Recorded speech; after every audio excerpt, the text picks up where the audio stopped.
hindi lang isa, hindi lang dalawa, hindi lang tatlo, kundi apat ang ating mga bisita. Pero syempre, ang unang kong tatawagin, pinakamagaling siya. Mahilig siya sa acting and singing. Pero magaling din siyang sumayaw. None other than Twiggy! Ayan, si Twiggy. Ayan na ang ating bisita. Ang siya ang pinakamagaling sumayaw. Yes! Hi, Twiggy. Welcome sa mundo nyo, ang world of Jolly Town. And this time, bilang ulit tayo. 10!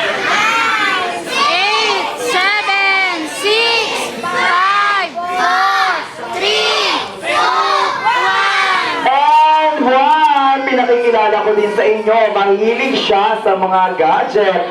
At, syempre magaling din siyang sumayaw. None other than our very own Mr. Yam. Asa na siya? Si Yam.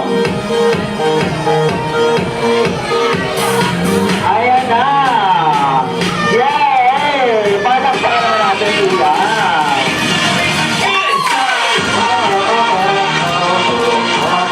And this time, tawagin na natin ang pangatlo nating bisita. Pinaulit tayo. 10!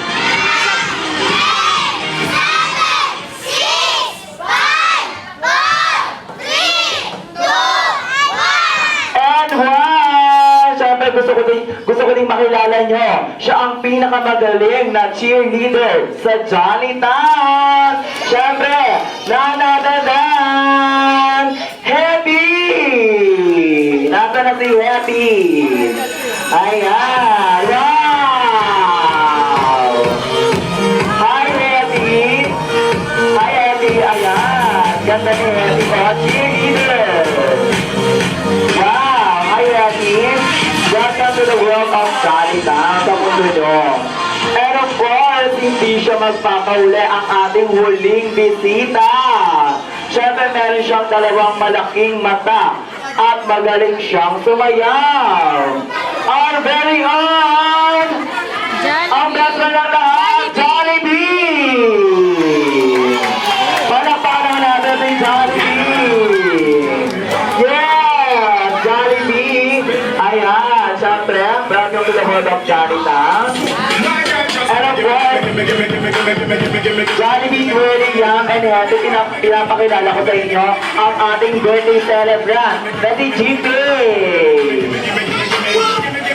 GP, ayan. High five. Yes, high five. Kay Jollibee, high five. Appear. And this time, picture taking muna tayo together.